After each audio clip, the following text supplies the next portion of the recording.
What is going on, everybody? What is going on? It is Sunday, July 16th, 2023, and we are here with a special live stream because, as y'all know, I don't usually go live on Sundays. It's always a Friday for me, but I felt compelled to have to come on here and do this live stream today, especially since I only do one video a day now. And I had uploaded that video that I did earlier, and I said, we got to keep the momentum going while it's high. But put a one in the chat if you watched the video that I uploaded today at 11 a.m. If you caught the premiere of it or if you caught the playback of it before you came into this live stream. Put a one in the chat if you did that. Excuse me.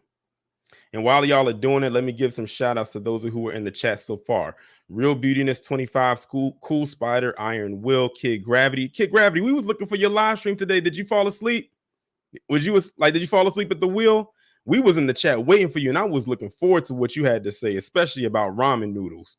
Fauna Faye, JVB Boy, Erica McCrae, right? YGLTB1, Kazuma Fury, Maxwell Jenkins, Roku Muro, JV. Oh, I already saw the other. Only JS Cynthia, Tempest 78, Till Dog, Don P, Vampire Hunter Greg. Who else do we got in here? King of Now, AV the Great, Jason Dewani. And shout out to everybody that's putting a one. Hack sign. Denise. You said you was tired. Yeah. Because I really want to hear what you got to say about that. I was looking for. We was all in the chat just waiting for you. Like we didn't know. We didn't know where you was at. I even joked. I forgot who I was telling it to. I think I said he out there hanging with Carmen Sandiego, and we can never find her. Shout out to let's see who else we got in here. Mark Bruce. Awakened Black heterosexual. Salute to everybody who is here so far in the chat. This is going to be a very, very good stream, a very good, interesting one. Like I said, it's basically piggybacking off of the video that I did today. But because it's like these are compiled of different articles that people tagged me in and sent me at over like the course of maybe the last week and a half. I think the oldest article is back on July 6th, and the most recent one was something that was put out by The Hill today, and that was sent to me by Rob. Hopefully, Rob, by the time I get to that article, Rob will be in the chat.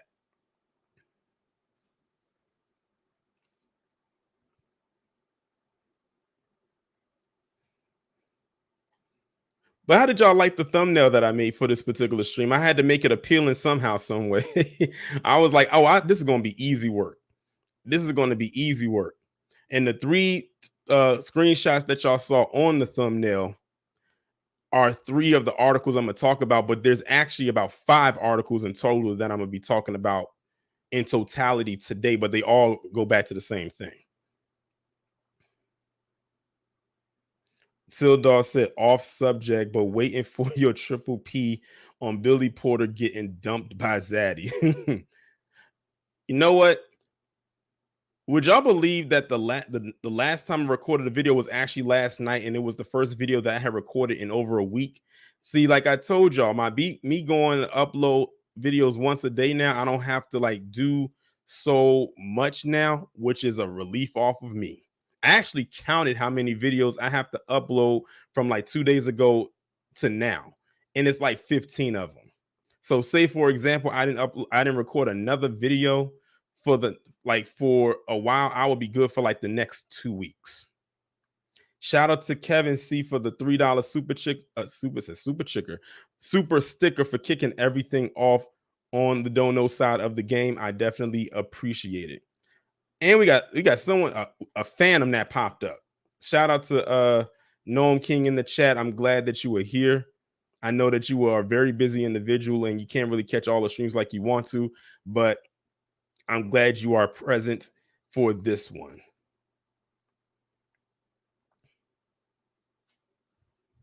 Kid Grady said you should have put that scene from Rush Hour when Carter cussed the shot.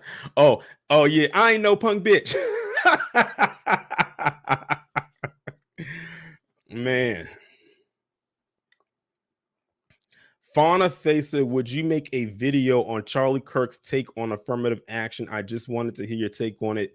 I've been checking out your channel since I've seen you in Ricky Manners chat. I'll probably definitely look into that because I definitely heard about what Charlie Kirk said. And Yeah, I'll probably look into that.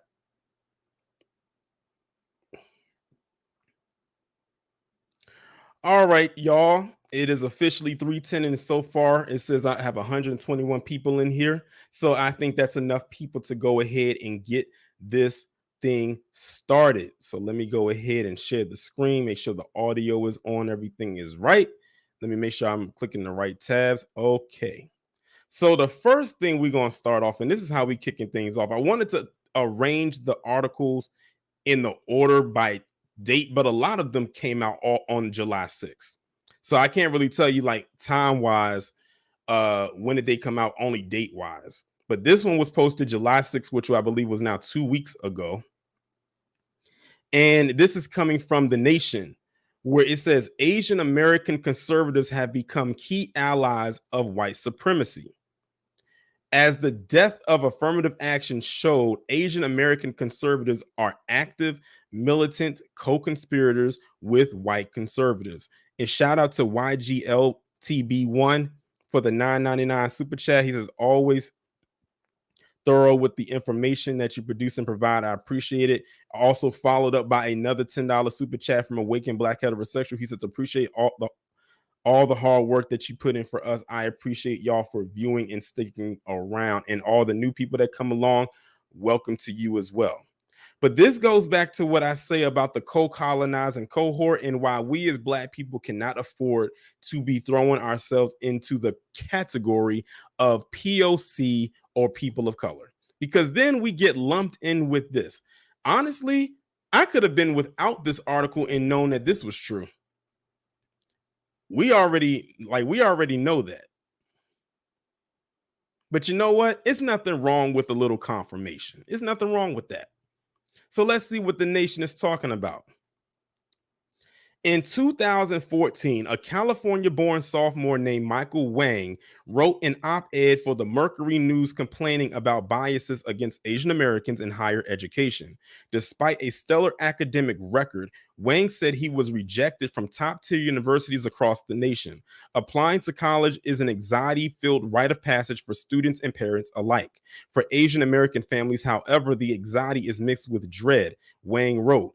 They know that their race will be used against them in admissions, and there is nothing they can do but over prepare. What you're going to notice is that even though every article that I'm going to go through kind of talks about something slightly different, they all going to go back to the same thing. And to be quite honest, this is their karma. You're going to see that it's a lot of karma filled situations that are going to be going on here. Wang's perspective, though far from the dominant view among Asian Americans, was one that resonated with many students and parents. It was also one with a powerful supporter, Edward Blum. Now, put a one in the chat if you heard that name before. Y'all should have if you watch TBA and Professor Black Truth and some others as well in the new Black media. That name, Edward Blum.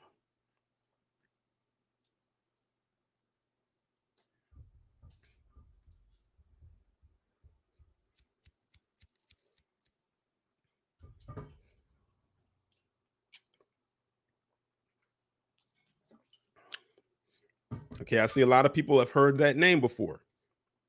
This is the right wing legal activist and staunch affirmative action foe.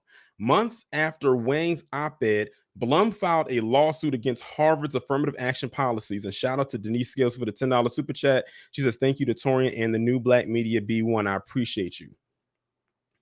By 2015, grassroots movement headed by Chinese and other Asian Americans had sprung up too. Asian American Coalition for Education, co-founded by Wang's father, mobilized 64 Chinese American, Indian American, Korean American, Pakistani American, and other Asian American organizations to file a civil rights complaint with the Departments of Education and Justice, building on Blum's lawsuit. Last week, Wang and Blum and their allies got their wish at long last when the Supreme Court struck down the use of affirmative action in college admissions. The ruling represents a critical victory and consolidation of the Asian American conservative movement, one that is years in the making. Oh, if they only knew what wrong move they made. The forces that finally swept affirmative action away could soon come to discover that their victory is a hollow one. That's because, as researchers Janelle Wong, Viet Nguyen, Nikhil Ochi, and Oyen Poon had pointed out, reversing affirmative action only strengthens the population of white students at the expense of Black and other minority students, including Asian Americans. But we must be clear about one thing. Asian American anti-affirmative action activists have not been simply used by white activists and duped into this white supremacist policy. They are active militant co-conspirators with white conservatives. They are building a key flank for the right wing across the nation, and the left must urgently recognize that right-wing politics precisely gain power by recruiting conservative ideologies among communities of color that overlap with but retain distinct aspects from white supremacy. Over 20 years ago, before he wrote The Sympathizer and became a mainstream literary success, Nguyen recognize a crucial limits within the rubric of Asian America as it has been conceived. Scholars and activists in the community tend to treat Asian American identity as a category of resistance, but as Nguyen described, the overemphasis on movements for progressive causes obscures a more troubling reality of the ideological heterogeneity of a diverse Asian American population and the willingness of a considerable portion of that population to participate in and perpetuate such commodification and the social and economic practices that lead to it. These Asian Americans are those who feel most at ease with the paradigm that Claire Jean Kim observes in her theory of racial triangulation, which characterizes how Asian Americans have long been recruited into functioning as a quote unquote model minority to reinforce the structural oppression of Black people and the privilege of white people. Shout out to Professor Black Truth, because he actually gave a very good definition of what the model minority is, and in so many words without completely giving his definition in layman's terms. He basically said the model minority is the quote unquote non-white class of people, a particular group that's not white, that they prefer everybody to model themselves after. So basically, it's almost like when you think of PC, the Asian American community is the quote unquote second in command. Like they expect everyone else to act like them. When one, they don't even act like them. But hey, I guess for them, a title is a title. Despite the fact that they cannot fully assimilate into whiteness, certain Asian Americans do enjoy privileges in Kim's framework. Indeed, as she wrote in The Nation, it is the convergence of this nascent conservative Chinese immigrant nationalism with an older conservative white nationalism that is driving anti-affirmative action politics today. This disturbing alliance has only grown in strength in recent years, finding a common cause in the safeguarding of capitalism and anti-Blackness. The outgrowth of anti-Asian violence has driven some Asian Americans to call for more police funding, directly aligning with right-wing movements. The rise of China in the global sphere has also stoked existing anti-communist sentiment among Chinese, Vietnamese, and other diasporas. These factors have helped to create an environment that easily lends itself to right-wing politics. And many Asian American conservatives have played an active role in the Trump era radicalization of the right. In the Asian American dominated ethnoburb of Arcadia near Los Angeles, Chinese immigrants activists protested a development initiative to house unhoused people, harassing and doxing youth progressive counter-protesters. A recent New York Times article reports the growth of the Asian American Republican electorate as longtime Asian American organizer Alex Tom says this base is motivated to organize against affirmative action and police reform. And shout out to Kid Gravity Beyond for the $4.99 super chat. He says, I'm going live at 10 p.m. tonight. Tomorrow's talks will be about Democrat shills. Okay, cool. Well, make sure y'all go and check out Kid Gravity when he goes live tonight. I believe it's going to be about the live he was supposed to do earlier today. As far as with Tucker Carlson in that forum that they had. The Asian American conservative movement is rife with contradictions, but this unevenness may even empower the growth of right-wing consciousness in action. Red Canary song sex workers, right activist Kate Zinn observes that Chinese American hometown associations, many of which have deep ties in the Chinese communist apparatus, showed up in close alliance with pro-American Chinese right-wing protesters at pro-NYPD rally in Flushing in 2020. Men's rights agents, or MR Asians, profess a hatred of whiteness in favor of a masculinist conception of Asian American nationalism, while bolstering the right in their anti-blackness and virulent misogyny towards Asian women. It's a whole lot more to this article, but it's pretty lengthy, but I think y'all pretty much get the point of what they got going on. And honestly, like I said, we already knew that. Everything that this thing was saying, we already knew what was going on, but there's nothing wrong with a little confirmation. Kid Gravity said there was hella Asians at January 6th. I'm not surprised.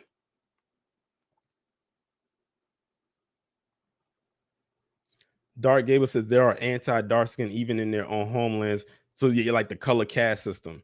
Yeah.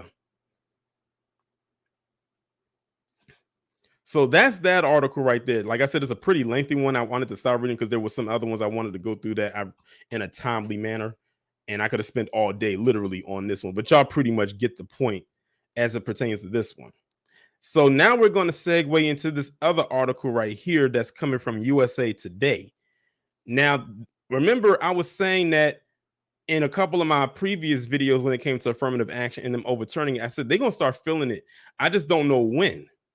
I'm thinking maybe it's going to be a while, maybe a year or so when they start to feel the effects of what they've done. But they're starting to feel it now, like almost as soon as possible. So this is coming from USA Today. And the article reads, well, the title reads, "No longer suffering in silence, Asian Americans denied tech leadership roles goes to court." So I'm going to go ahead and play this and see what they're talking about. Korean and half Japanese. I was born in Seattle, Washington. My mom was born in Hawaii.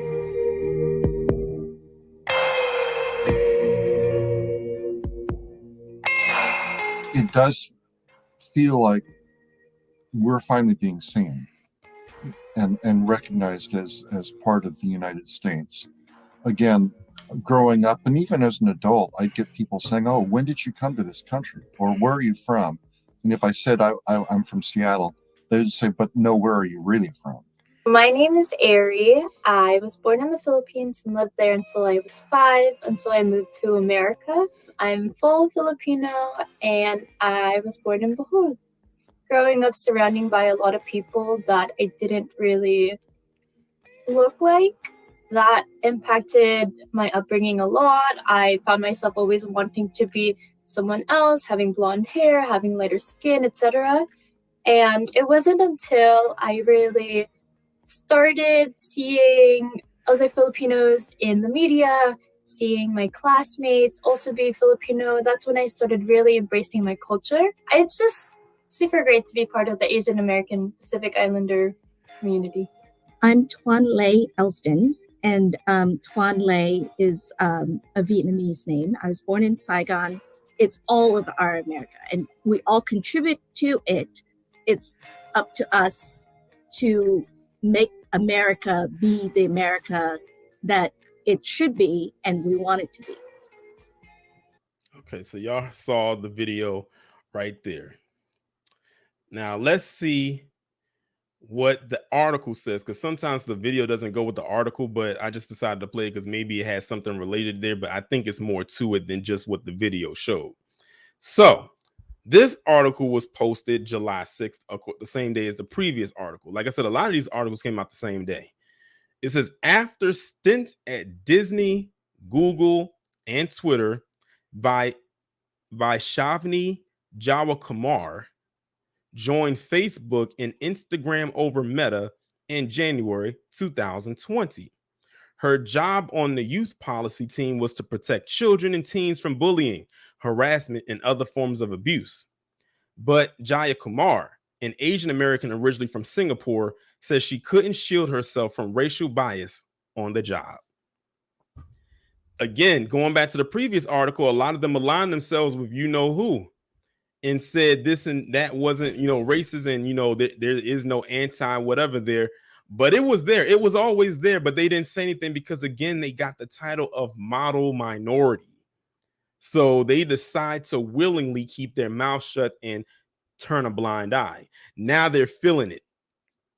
Soon after inquiring how she would move up at Meta, Jawa Kumar says her supervisor began leaving her out of opportunities and initiatives that used to be in her scope and layering her under less experienced employees. Sound familiar, don't it?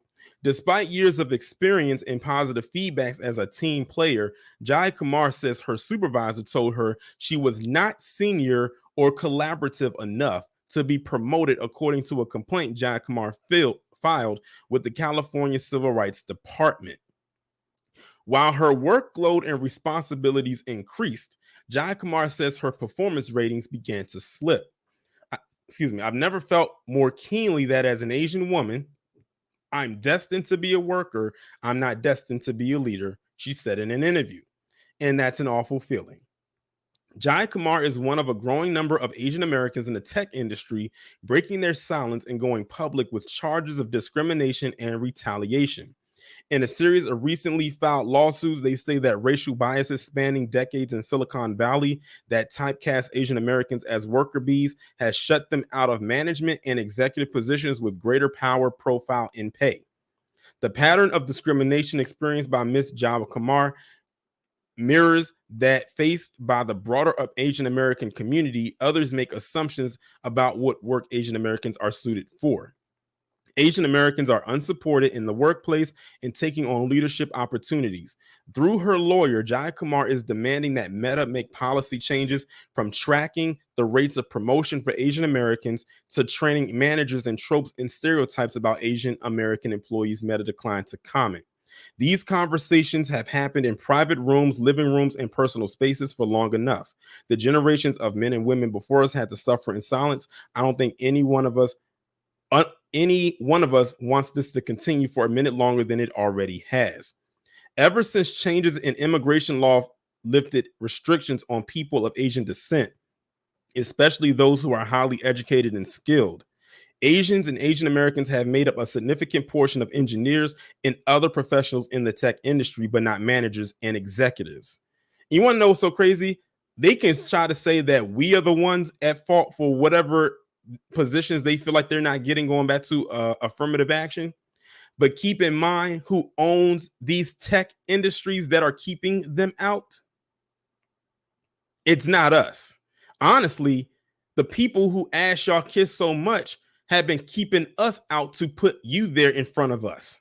Now, because you're not moving up the ladder the way that you want, now you want to complain. It's too late. Though 3 of the nation's most valuable tech companies are run by Asian American CEOs, Alphabet's Sundar Pichai, Microsoft's Satya Nadella, and NVIDIA's Jensen Huang are the exception, not the rule. Research shows that Asian Americans are the most likely to be hired in professional roles, yet the least likely of all racial groups to break into tech company leadership. In fact, in some companies like Meta, people of Asian descent outnumber white employees, but their numbers fall off sharply in leadership roles. At Meta, 46% of employees were Asian American in 2021, the most recent year for which data is available, but just 27% of executives. White employees, on the other hand, accounted for 39% of Meta's workforce, but 58% of its executives. The tech industry has made progress in becoming more racially diverse in its workforce, but has made virtually no progress in becoming more racially equitable in its leadership pipeline, said Buck G., an executive advisor to Ascend Foundation, the nation's largest network of Asian American professionals. When he worked for Cisco, G asked for the racial breakdown of those employees identified as having high leadership potential and found that just 15% were Asian and Pacific Islanders, despite comprising 60% of the workforce. Until he raised the issue and no one noticed, he said, people falsely assume the problem would fix itself. Asian Americans are left out of diversity discussions and initiatives because there is a perception that they don't face adversity in the workplace, when in fact the economic realities for Asians and Asian Americans vary greatly, particularly for those in low wage and low opportunity jobs on H-1B visas. Asians are seen as an immigrant group that in many ways is doing pretty well. There is not a major movement to worry about the plight of the Asian Americans outside of the hate crimes on the street. Now let's see what they're talking about in this little section right here. That began to change with the groundswell of anti-Asian hate and violence during the pandemic. Participation in employee resource groups and workplace activism surged. More Asian Americans began calling out workplace bias, even in the insular tech industry. The pandemic really galvanized the community, especially those of us in tech, because I think we all saw what was happening in the streets was happening in the workplace, said Jack Song, who advises tech startups on their communications and branding. In 2019, Song left Lime, which rents electric bikes and scooters, to pursue new projects and put the experience behind him, but he says it gnawed at him.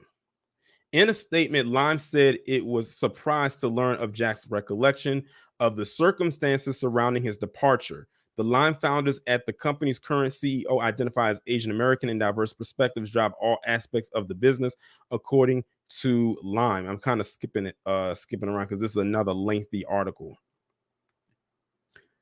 Let's skip.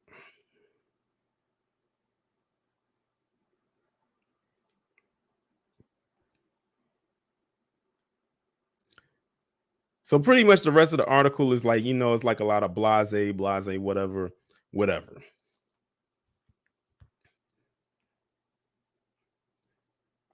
But the title says, "No longer suffering in silence. Asian Americans deny tech leadership roles, goes to court." My thing is this: what took you so long to say something? Apparently, you was very happy with the role that you had, but now that they've overturned affirmative action, now you want to speak up.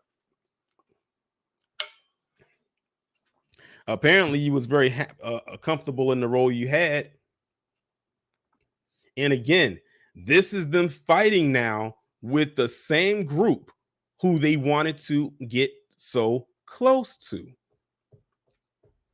So y'all noticing a pattern here. They had to step on us, step on and step over us to get close to them. And now the people they tried to get close to is giving them their ass to kiss, and they don't like it.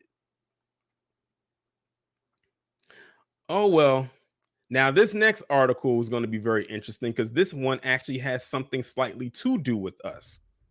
And that's this article coming from the Washington Post. I'm going to have fun with this article. Who's okay with the affirmative action decision? Many Black Americans. Put some fire emojis in the chat if you agree with this headline. If you agree with this headline, put some fire emojis in the chat where it says, who's okay with affirmative action decision? Many Black Americans.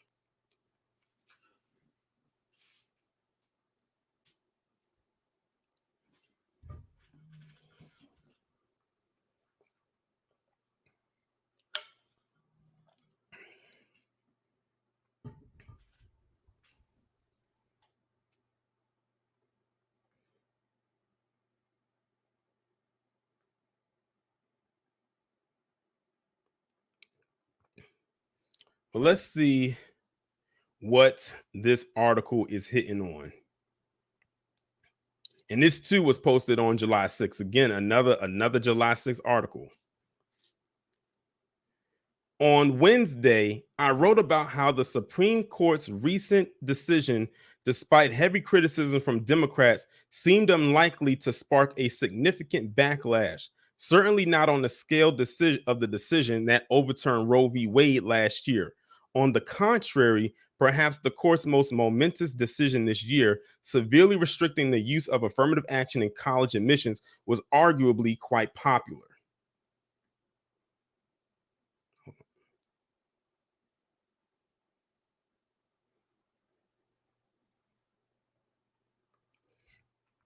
Now arrives more data to bolster that point.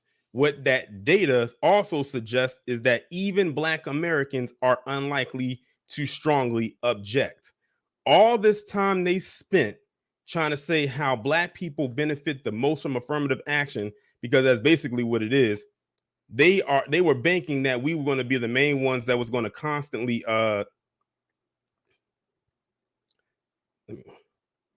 be up in arms about it.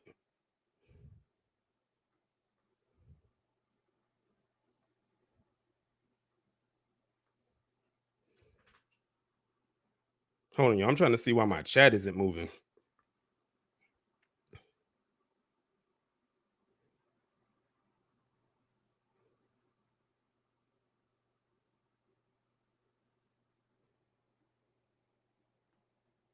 All right, I don't know what happened with the chat, but it was some kind of delay, but let's get back into it. The data from an economist/YouGov poll conducted after the Supreme Court's decision shows Americans approving of it more than 2-1. That's a finding in line with surveys conducted before the decision, including the Washington Post and CBS News, which showed more than 6 in 10 Americans supported the idea of banning the use of race and ethnicity in admissions. Another poll conducted after the decision for ABC News showed Americans approved of it by a 20-point margin. What's particularly striking about the Economist YouGov poll is how Black Americans responded. Indeed, more of them actually approved of the decision, more than 4 in 10, than disapprove, fewer than 4 in 10.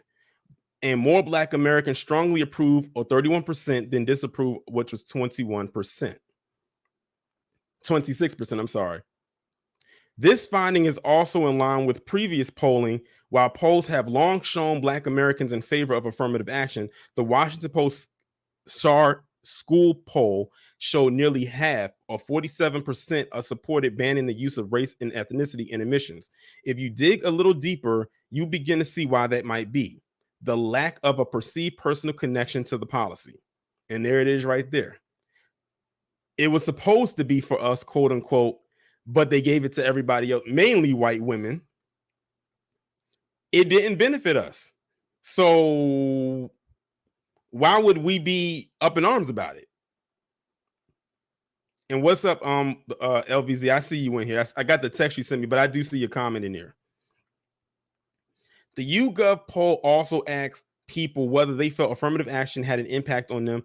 Just 19% of Black Americans felt that it had, and just 11% of those who felt that way said it had affected them positively.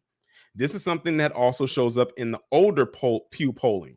Earlier this year, Pew asked people a battery of questions about affirmative action and efforts to increase diversity. While Black Americans were more likely to view affirmative action as a positive than negative, fewer than half, or 46%, saw it as mainly positive. 20% said it was a negative, while the remainder saw it as mixed or said it made no difference. And there was even less perceived upside at the personal level, asking more broadly about efforts to increase racial and ethnic diversity rather than specifically about affirmative action. It inquired whether people felt they had been advantaged or disadvantaged by such policies. Just 20% of Black Americans said they felt such policies had put them at an advantage, and strikingly significantly more, 35% actually said they felt such policies had put them at a disadvantage. This was more than any other racial group tested. That's a very interesting statement, because for years they put this affirmative action policy heavily on Black people, like we benefited the most from it when we don't. So I don't know why they are so surprised when Black people said that they didn't care about it, whether it was gone or not, because we didn't feel effects of it.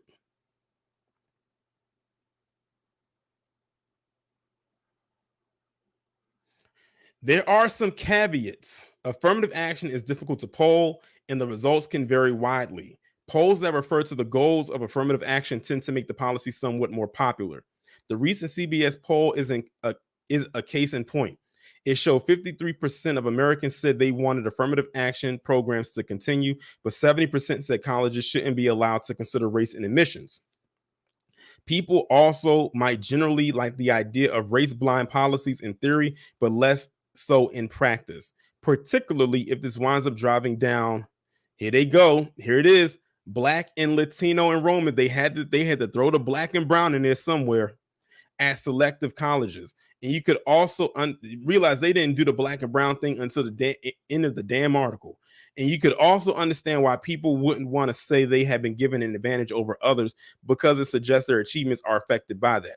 But that doesn't change how the Supreme Court opinion is likely to be viewed in the short term. And for now, evidence suggests that this is something Americans of all races at least appear open to turning the page on. So what do y'all think about that? Let me see what y'all talking about in the chat.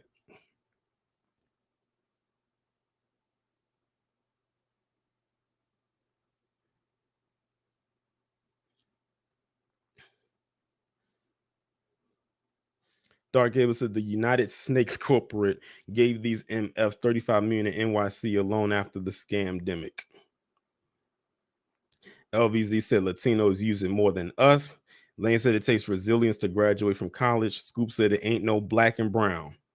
Blueberry Muffin said turn the other butt cheek. Nightfall said why the F can black folks never have an opinion of our own from other quote unquote minorities unless it's about crime? That's one thing I've always said. Whenever it comes to quote unquote black and brown, that's the only time they want to lump us in something is when it's something negative.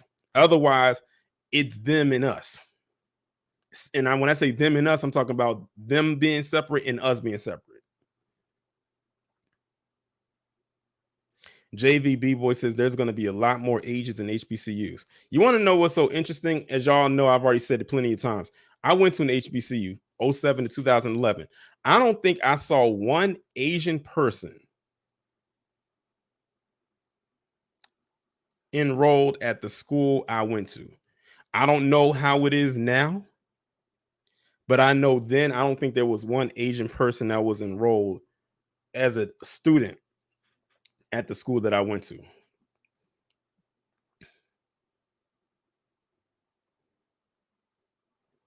Now, other different groups I did see, it was like maybe a couple of PC people that were there, but of the ones that were there, they were abroad, like they came from overseas. There was a couple south of the Bordarians there, but it was like few and far in between, and everyone else for the most part was black.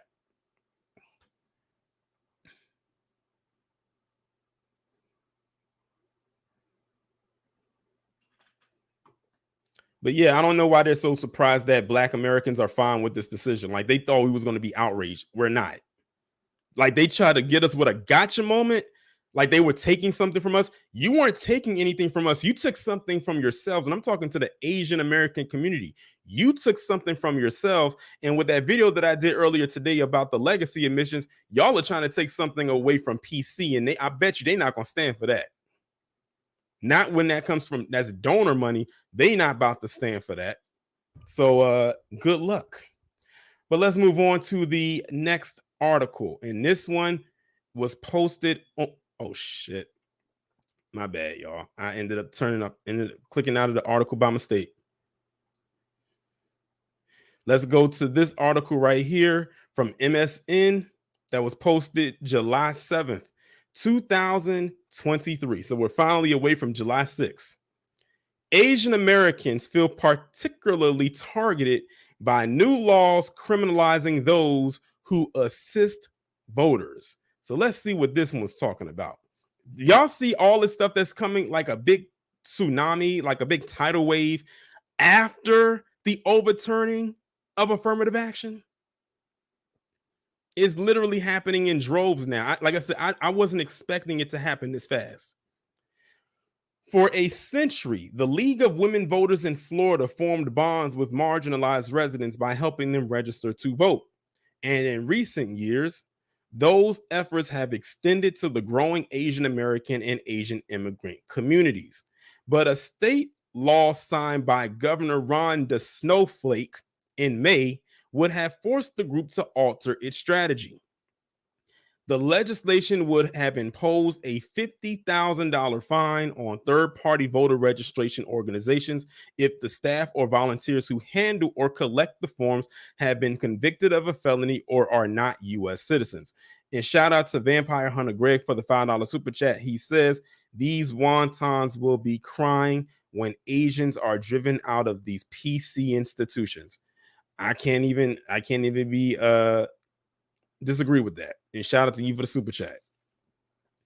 A federal judge blocked the provision this week, but its passage reflects the efforts of DeSnowflake, a Republican presidential candidate, and the other GOP leaders to crack down on access to the ballot. Florida is one of at least 6 states, including Georgia and Texas, where Republicans have enacted voting rules since 2021 that created or boosted criminal penalties and fines for individuals and groups that assist voters. Several of those laws are also facing legal challenges. In the meantime, voting rights advocates are being forced to quickly adapt to the changing environment. Before the ruling in Florida, for instance, the League of Women Voters started using online links and QR codes for outreach. It removed the personal connection between its workers and communities and replaced it with digital tools that are likely to become a technological barrier. If there's not access in terms of language, we can't get to as many people, which particularly affects AAPI voters, Executive Director Leah Nash said, referring to the state's Asian American and Pacific Island population, which has grown rapidly and where more than 30% of adults have limited English proficiency. If we just give someone our website or QR code to go register, we don't know for sure if they're doing it, and we like to get as many people registered to vote as possible. In states where penalties are getting tougher, the developments have sowed fear and confusion among groups that provide translators, voter registration help, and assistance with mail-in balloting, roles that voting rights advocates say are vital for Asian communities in particular. In a number of states, language barriers already hamper access to the ballot for a population that has grown rapidly. Asian, Native Hawaiian, and Pacific Islander populations grew 35% between 2010 and 2020, according to census data. The new laws in mostly Republican-led states are seen by many voting groups as another form of voter suppression. It's specifically targeting limited proficiency voters, and that includes AAPI voters, said Meredith Yoon, litigation director at Asian Americans Advancing Justice in Atlanta. Yoon added that record turnout for the 2020 elections in Georgia influenced the Republican-dominated legislature to pass sweeping voter registrations is not a coincidence, she said. In Texas, Republican Governor Greg Abbott signed a bill in June that raises the penalty for illegal voting to a felony, upping it from a misdemeanor charge that was part of a sweeping elections law passed 2 years earlier.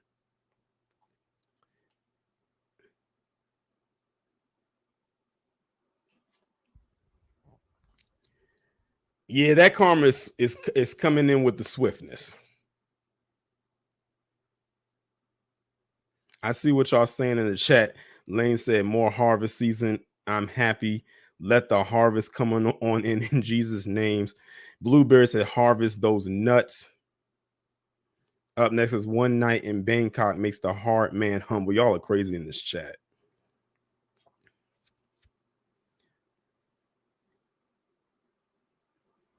WJ Brown says, all of those Wonton and South Bordarian voted for DeSate and was laughing at black people, now crying, let the snake eat its own tail.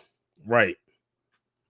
Hey, it is what it is. No sweat off my back and none of ours either. So I'm about to transition into this next article right here. And this is the one that was sent by Rob. I don't think Rob is in the chat though. But shout out to him, because this article came from The Hill and it's today. This article was posted at 6 a.m. Eastern time today on The Hill. It says Asian American lawmakers are split over end to affirmative action. Now, if y'all remember, I did a video about maybe 2 weeks ago now, time is just flying, where it was talking about how it was some Asians that were split over the end of affirmative action, but it wasn't talking about from the standpoint of the lawmakers. It was talking about the standpoint of the citizens themselves. So let's see what they talking about. I find it interesting. They're see, I think they realize they are in over their heads. If they don't realize it, they're gonna find out real soon.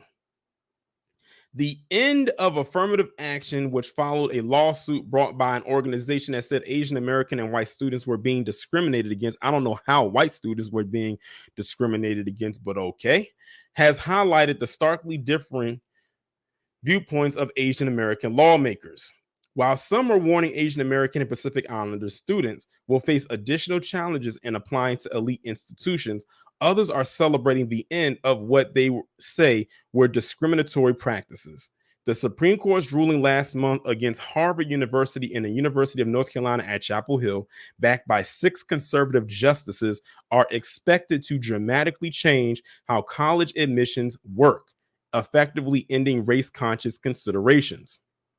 Representative Judy Chu expressed discomfort with how the cases essentially pitted different Americans of color against one another. Again, don't lump us into that category. We have no dog in this fight.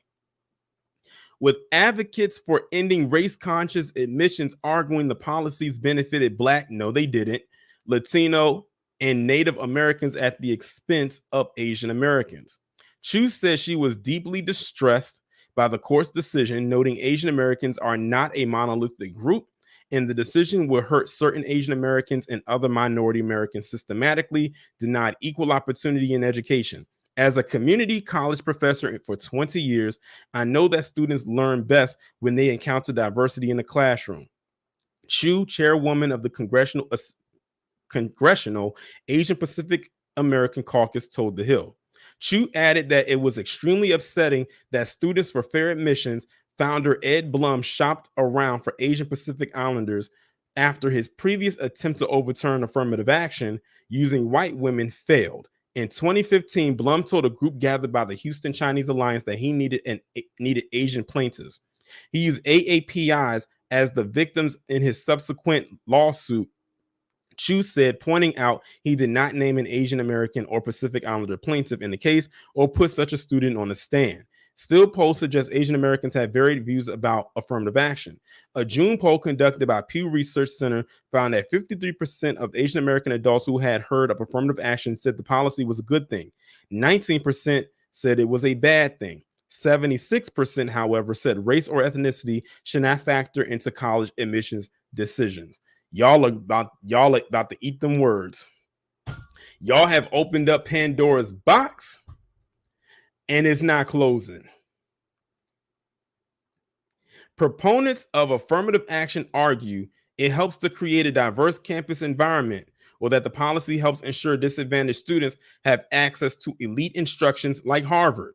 What can someone in the chat tell me what is so special about Harvard? Can someone please in the chat let me know what is so special about Harvard that they just have to go there? I don't see what's special about it.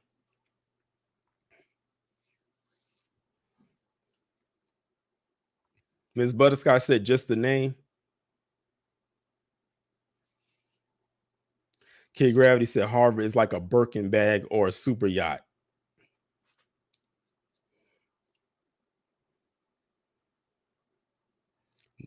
Lula C said nothing. Right. So I think many people agree that it's because it's the name. It looks good on the resume, I suppose. Let's skip down a little bit. She's another one, another damn lengthy ass article. My goodness. I'm gonna just read this last little part right here. The state which ended race-conscious admissions in public schools, governmental bodies, and public systems after voters approved Proposition 209 in 1996, reported in 2021 that University of California, Berkeley's freshman class included only 258 Black students and 27 Native American students out of a class of 6,931.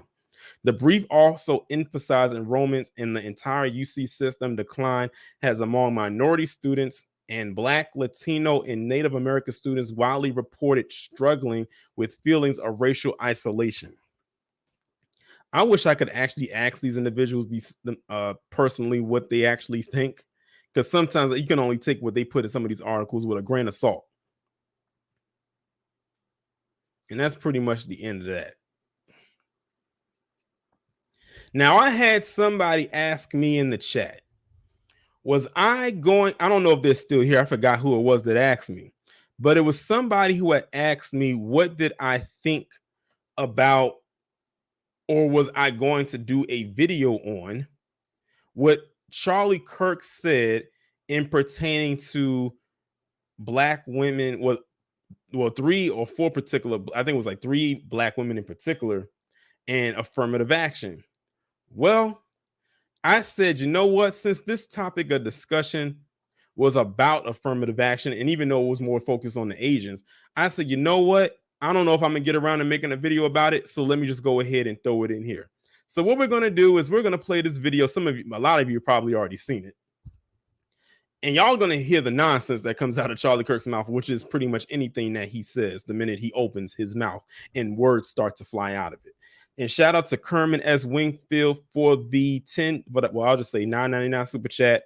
He says, people of color is they're out when they in trouble. Any other time we are different from you. Exactly. And I've come to terms with that, but I'm going to go ahead and let this play. Like I said, many of you have already seen this, but for those of you who did not, let's go ahead and hear this. You really have to wonder. In fact, you know, if we would have said 3 weeks ago, Blake, if we would have said that Joy Reid and Michelle Obama and Sheila Jackson Lee and Ketanji Brown Jackson were affirmative action picks, we would have been called the racist. But now they're coming out and they're saying it for us. They're coming out and they're saying, I'm only here because of affirmative action. Yeah, we know. You do not have the brain processing power to otherwise be taken really seriously. You had to go steal a white person's slot to go be taken somewhat seriously. Play cut 52. But I rise today as a clear recipient of affirmative action, particularly in higher education. I may have been admitted on affirmative action, both in terms of being a woman and a woman of color, but I can declare that I did not graduate on affirmative action. This is my personal story.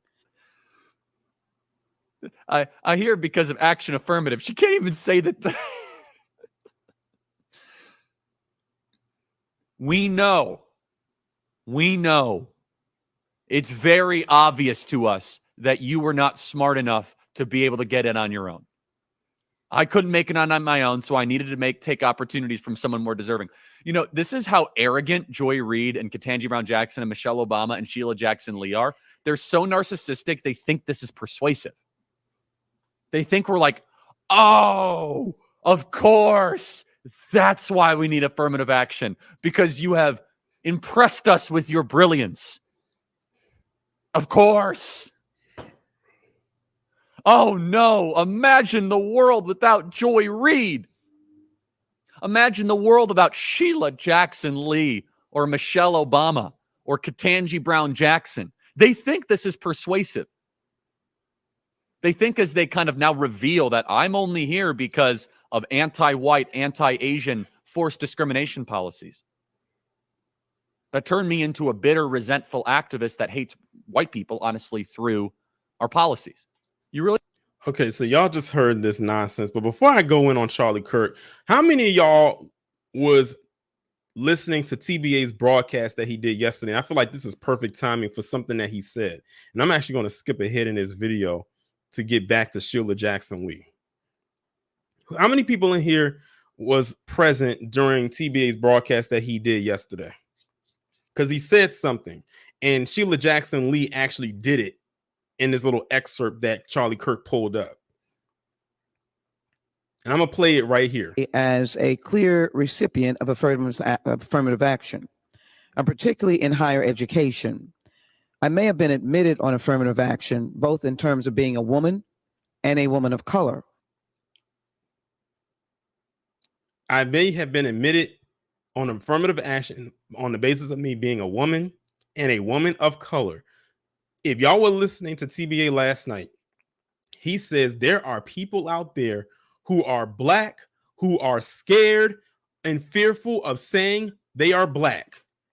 What did Sheila Jackson Lee do right here? She called herself a woman of color.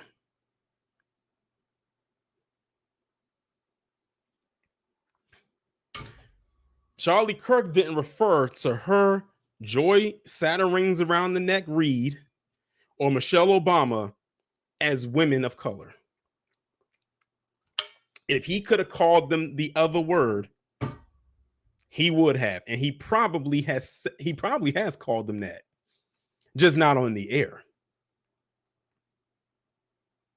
But that was my one issue that I had with Sheila Jackson Lee. But we know she's off code anyway, so this is par for the course for her. Now, as far as what Charlie Kirk said, we're gonna go back and we're going to break down this nonsense that he said. And we're going to try to do this as quickly as possible. I just wanted to run the whole video first for those who hadn't seen it. In fact, you know, if we would have said 3 weeks ago, Blake, if we would have said that Joy Reid and Michelle Obama and Sheila Jackson Lee and Ketanji Brown Jackson were affirmative action picks, we would have been called the racist. But now they're coming out and they're saying it for us. They're coming out and they're saying, I'm only here because of affirmative action. Yeah, we know. I highly doubt they got in only on affirmative action. And even if they did, let's be real.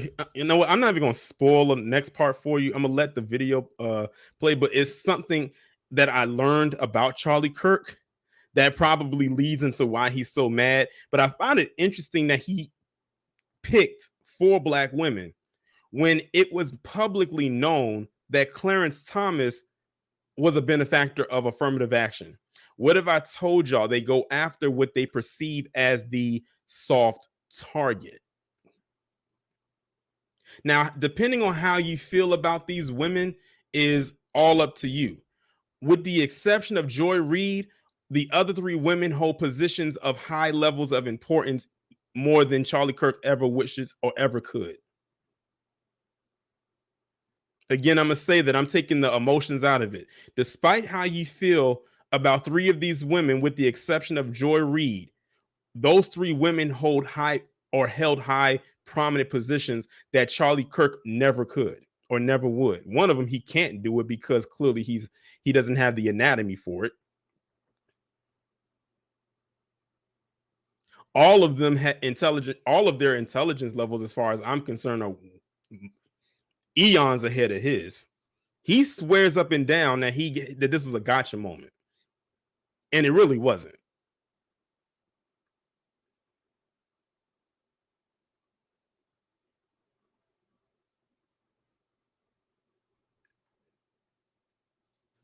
You do not have the brain processing power to otherwise be taken really seriously.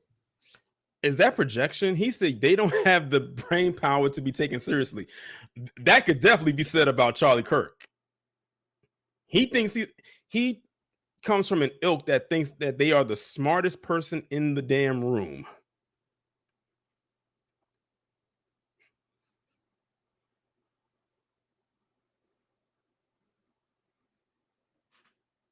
You had to go steal a white person's slot to go be taken somewhat seriously. Play cut 52. He said that they had to steal a white person's slot.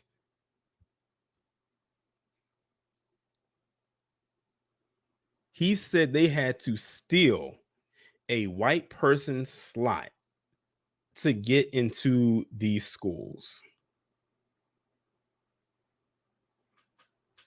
Like I said, keep all of this in mind when I pull up the next thing about Charlie Kirk. But I rise today. Let me skip past that part because we already played her.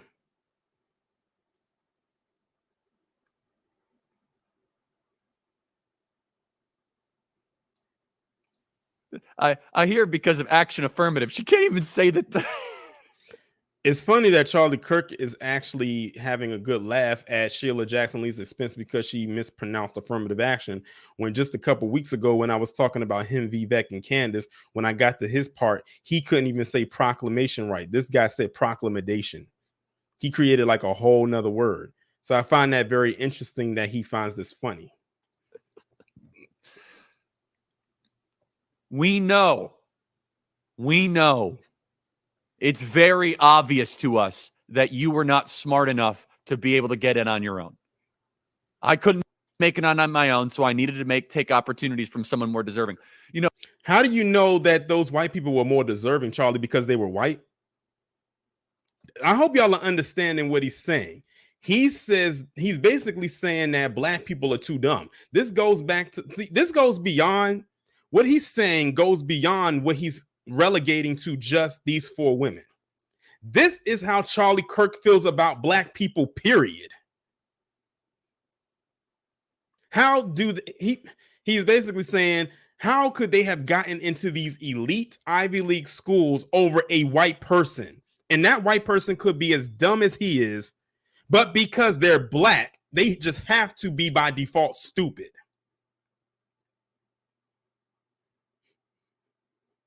But these are the same group of people that committed a huge college admission scandal back in 2019 to get their dumbass kids into these schools. 50 people were involved, over 50, honestly. Every last one of them, with the exception of a couple, were PC. It wasn't one black parent involved. And I doubt Charlie Kirk spoke about that. Y'all have to get in on legacy admissions. Not all, but a lot. Where's the merit in that?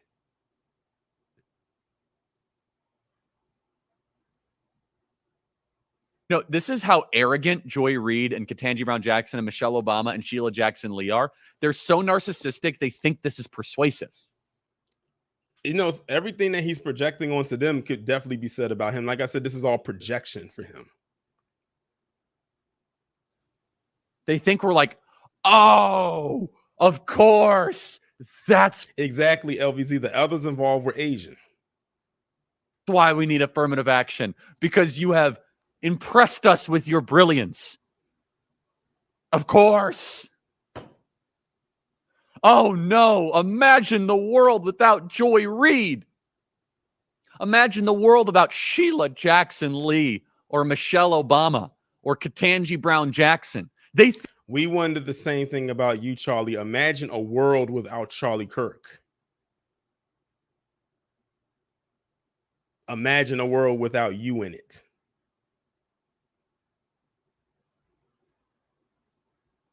Think this is persuasive. They think, as they kind of now reveal, that I'm only here because of anti-white, anti-Asian forced discrimination policies. He said the quiet part out loud. Did y'all hear what he said? That's why I ran it back, just in case y'all didn't catch it the first time. Let me run it back one more time. I'm only here because of anti-white, anti-Asian forced discrimination policies. I'm only here because of anti-white, anti-Asian forced discrimination policies. AKA, your nigga ass should not be getting in over me because, well, you're black, I'm white, or I'm Asian.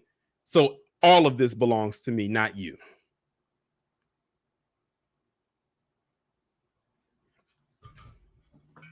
He basically has labeled affirmative action. He gave it a name. He gave it a face. He gave it two colors, white and Asian, and that's it.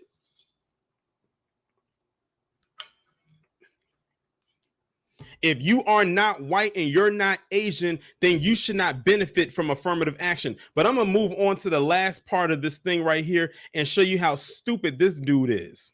Look at this right here. Bitter right-wing college dropout, Charlie Kirk. And guess what? He dropped out of college. He dropped out of community college, aka high school 2.0. This mofo couldn't even complete 2 years. He didn't go to an elite school. Hell, he couldn't even get into an HBCU. This bastard could not even complete 2 goddamn years without dropping out, but he got mad at 4 black women. Go figure.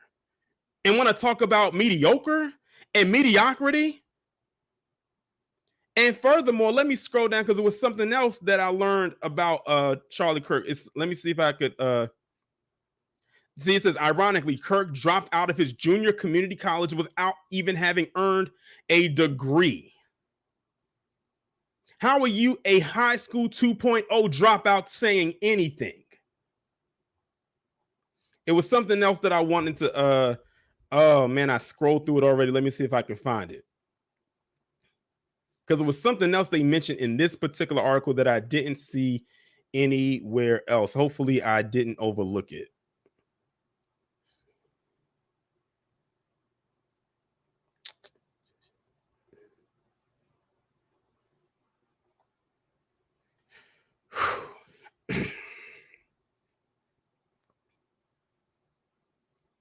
This guy actually said that they stole white people's slot from an Ivy League school, and he didn't even go to an Ivy League school.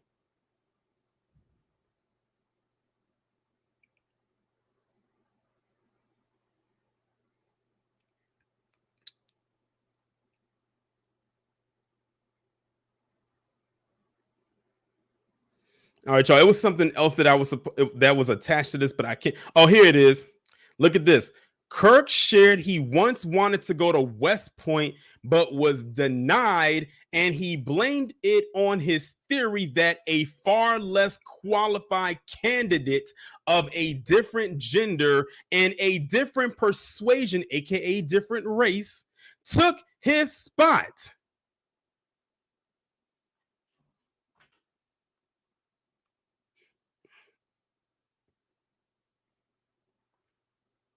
So you dropped out of community college. You couldn't get into West Point. I'm willing to bet it's not because of it. Clearly, it's not because of your school. First off, if you dropped out of community college, did you really think you was going to thrive at West Point? That's my question. If you dropped out of high school 2.0, how the hell did you think you was going to thrive at West Point?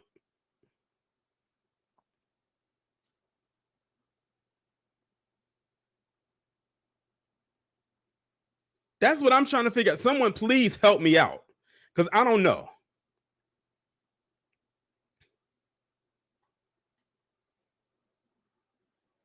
This is like the perfect picture for him. This is like the perfect picture to describe him.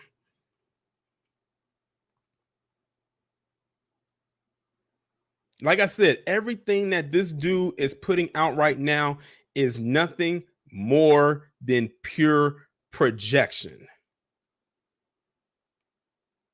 Charlie Kirk is a failure. He's lame and he's a loser. He's a bunch of other things I can't think of at the moment, but I'm sure many of y'all in the comments can fill in the blanks.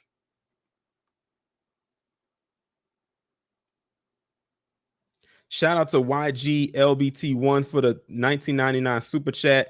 He said this Dub S dropped out of community college, and the very notion that he thought that he could have made it in those institutions further demonstrates he wasn't intelligent, and it was our people and not his that made this country. Right. You went to community college and dropped out. You applied to go to West Point and got denied and claimed that someone took your spot because of gender. So now you're saying that a woman took your spot, and he said persuasion, someone who is not white took your spot. Well, what if it was a white man and not necessarily taking your spot, but because they were more qualified? See, they always have to lean in on they took my spot rather than, they got in because they were qualified. You're just not qualified, Charlie. You never were. That's why you got to get online and troll and spew anti-blackness all damn day, because that's easy for you to do. There is no, what's the word I'm looking for? There's no qualifications for that. At least not ones that are noble. And one thing I've heard over the years is if it's easy, it's sleazy. Charlie Kirk, you are one of the most sleaziest people walking the face of the galaxy right now.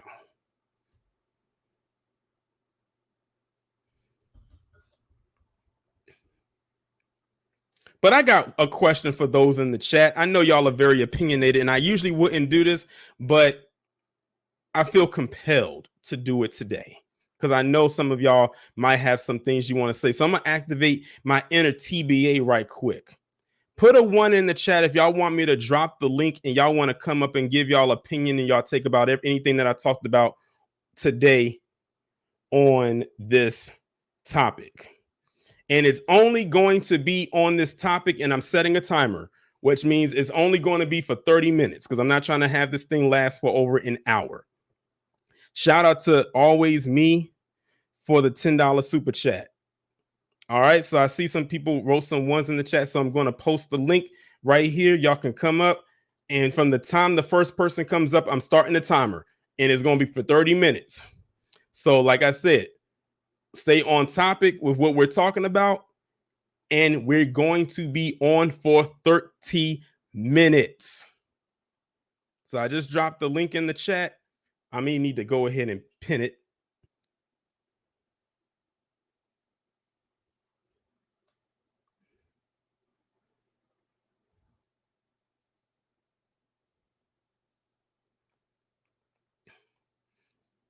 All right, let's see. We got our first person up here. Let me go ahead and pull this clock up. What's going on, LVZ? What's going on, bro? What's going on? Real quick, man. Shouts out to you and shouts out to the fam out there. I had to talk about this mediocre white man who is a millionaire for his anti-black hatred sitting up here, whether I agree with their politics or the way they act or not. They still had to work hard to get where they are. Even a coon got to work hard to get where they get. Right. You have to have good grades. You Exactly. have to be smart enough to get those schools to even look at you because of affirmative action. People don't even understand that in the beginning stages, affirmative action was just a way of them cherry picking all of our finest and top talent from all across the country that they otherwise would have ignored and went to a HBCU. Right. So, and when you ask the question, what does a Ivy League school do? Well, as far as a black person is concerned, he's normally the top out of his class. So when he goes to a Ivy League school, it gives him the chance to work for all of the slave masters and top slave masters all across the country, and they get to lick the boots of all the top slave masters. So see, they don't just get to be buck dancers, they get the golden tap shoes. So much love to you, Torian, and I'm out, bro. I appreciate it. All right, Cosmo Fury, what you got on it? I mean, from everything that you've said about Charlie Kirk, everything I've seen about him, you made me go look at this guy, and you nailed it. I can't say really much more. The fact that he sounds like an impetulant child who has not had opportunities himself due to his own incompetence. So he's projecting it on the perceived demographic, aka the soft target, which is the black woman. That's what he does. That's his wheelhouse. That's his meal ticket. He's nothing without that. Exactly. Because like I said, Clarence Thomas announced and admitted that he got in college from affirmative action. And that's public knowledge. As a matter of fact, I knew about his before Charlie Kirk brought up those 4 women that he brought up. And he didn't say anything about Clarence Thomas. He don't have no smoke for the good old boy Clarence Thomas. You know that. That's simple. He don't have no smoke for him because Clarence Thomas is on code with them, not us. Right. So he won't speak out about somebody who actually harbors some of his values. Exactly. And that's why I said when I was saying what I was saying about taking the emotions out of it, because yes, I know how a lot of people feel about the women that he brought up, but that's why I said I'm taking the emotions out of it with what Charlie Kirk said and bringing logic into it. Because if I had left the emotions into it, then I would have said, I don't care what Charlie Kirk said. But at the end of the day, like, I see what he was trying to do. And again, he always falls short. I keep telling people all the time, it is so easy to debunk people like that. It's not hard. When you are on top of your shit, you know how to come at them and accurately. That's why I hit people with that 1-2 punch at the end, because a lot of people didn't know that Charlie Kirk dropped out of community college. A lot of people didn't know that he wanted to go to West Point but got denied. So for him to sit up there and say what he said, it's like you aren't even qualified to even make that statement. Are any of them really that qualified? Not really.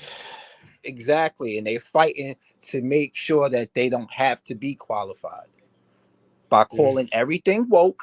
You know how that goes. There's a whole rhetoric. They change everything around to make it look like they're the victims when they have been the biggest offenders and inciters of atrocities for how many years now? Come on, man. You know it. They know it. They just trying to keep their image squeaky clean, but that's not going to happen. Right. And that's all I really have to say on that. I'm not going to take up much of your time. Everybody Oh, else want to come up, I'm cool. But thank you for hearing me out. no problem. All right, man.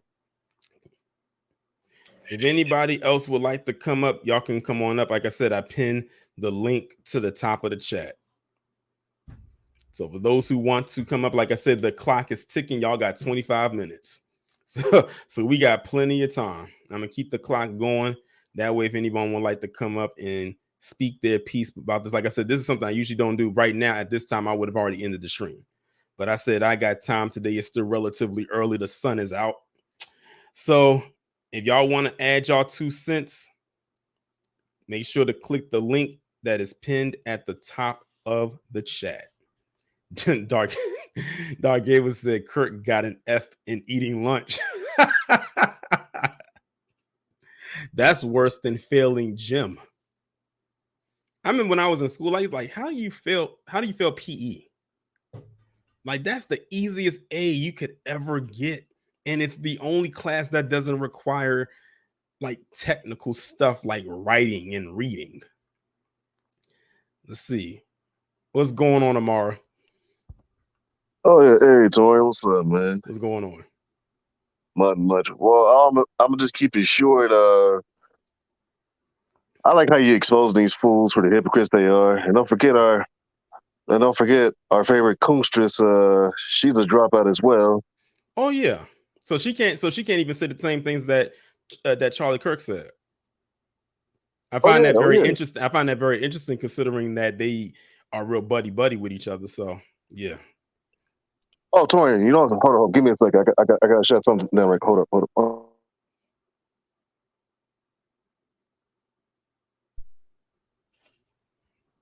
Okay, I'm sorry. Go ahead, man. No, I was done what I was saying. What was you ready to say?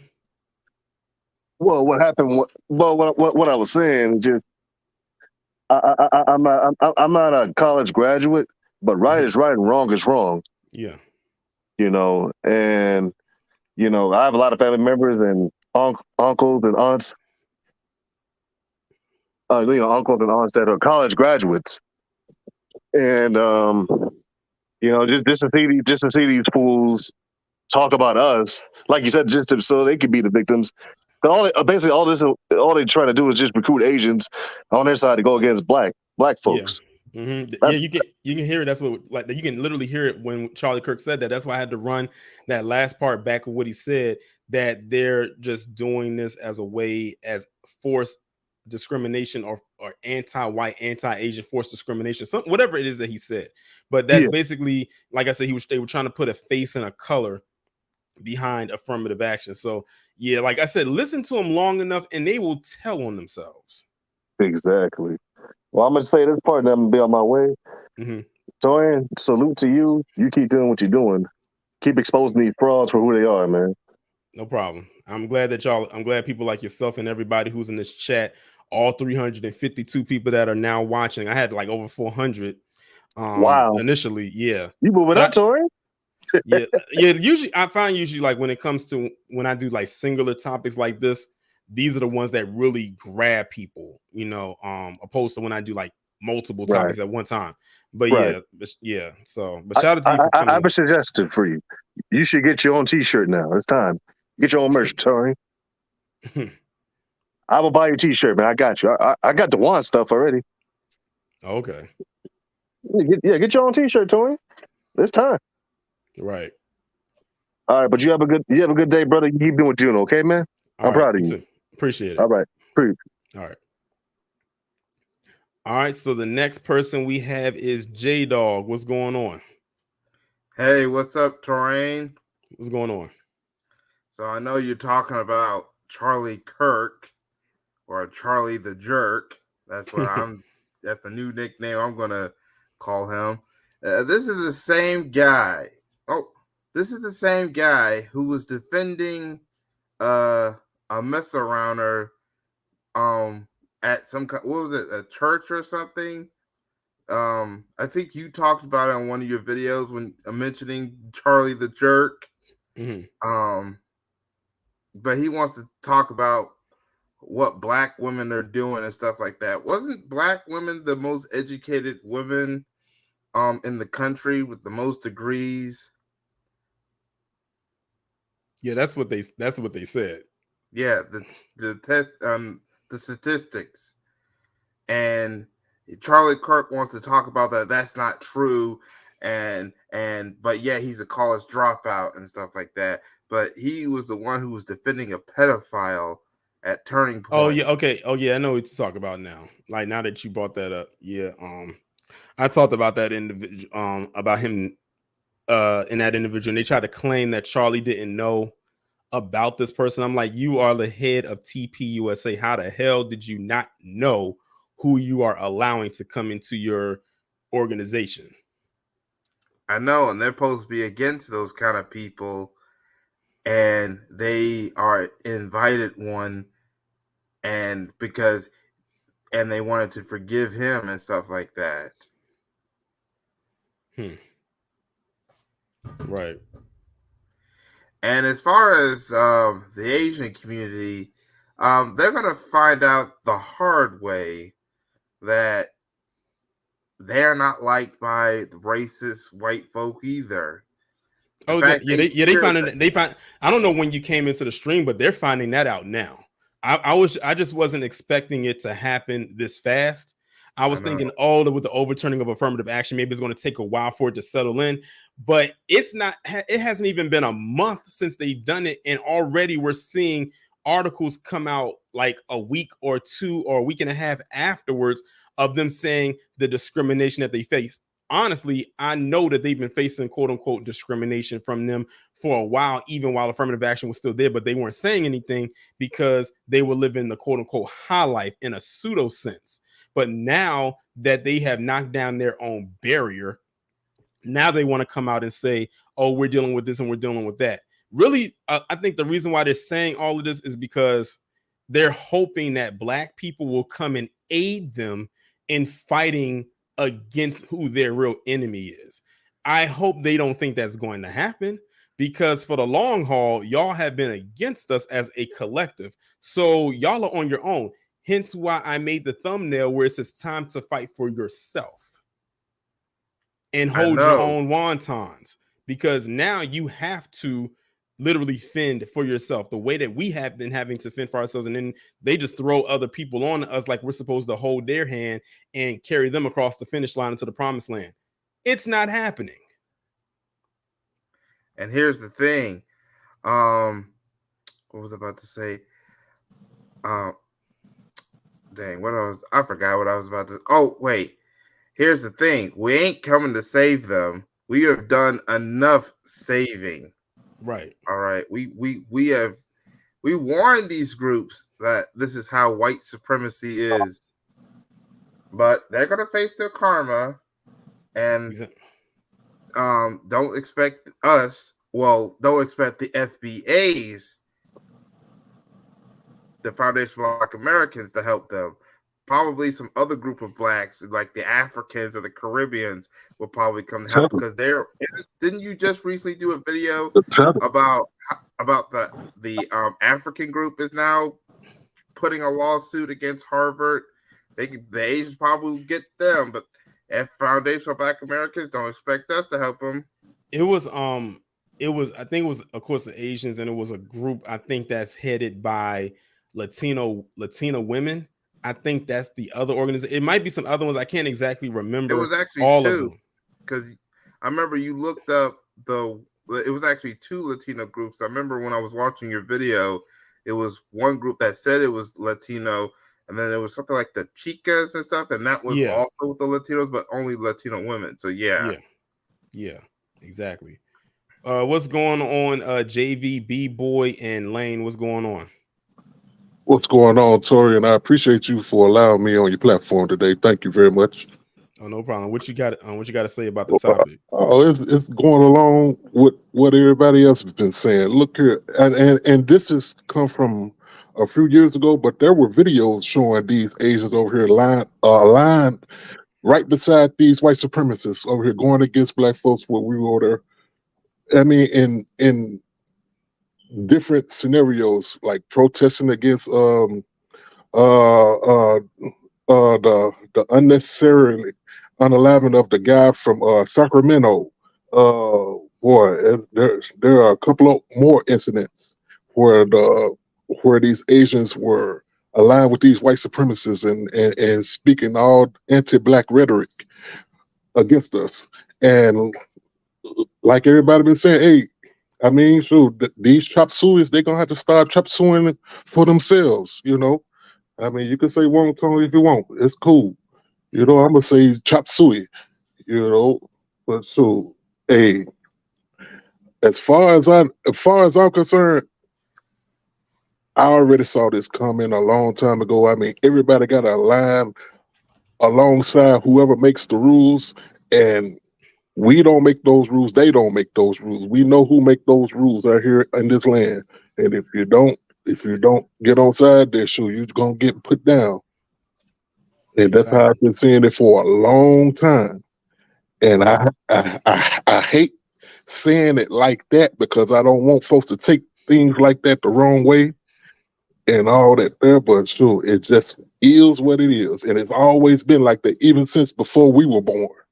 Right. Nothing has ever changed. Exactly. Hey, I just wanted to hop on here real quick. What's going on? Thank you for having me on. Mm-hmm. But I wanted to add to this conversation because first of all, like I always feel like anything that white people have done for black people, it has always been to benefit them.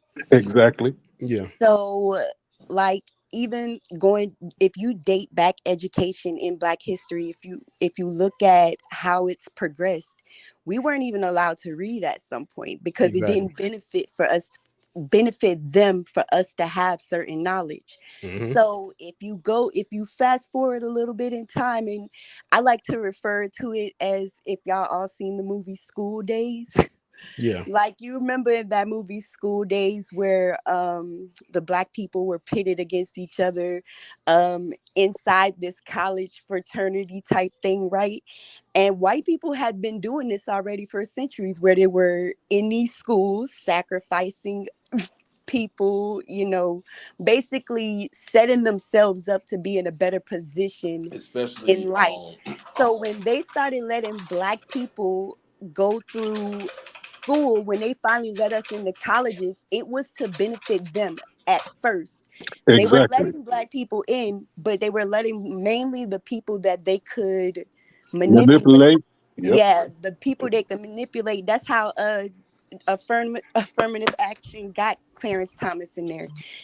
And now they don't need that to, you know, they have YouTube. They got plenty of coons on YouTube, you know, just spewing all kind of rhetoric all over the place. Harsh twin. So they don't need affirmative action. It no longer benefits them to try to, you know, have us go through this whole rigorous college thing in order to decide whether or not we'll turn the boot cheek for or turn our other cheek for them, like, and put our ass in their hands. They really just, it's easier for them to get access to the minds of black people now.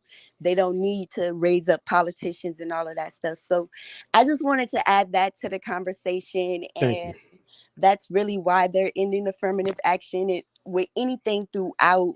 I think anything they've done for black people, whether it's food stamps, all of that, it's all to keep us, it's to benefit them, but to keep us dependent on them as well. So I don't really care about affirmative action. I don't care if they can't find them a coon to raise up for themselves. And, you know, I'm pretty much tired of black people having to go through those rituals that they require us to go through to get success. I'm sick of it. They could throw it all away.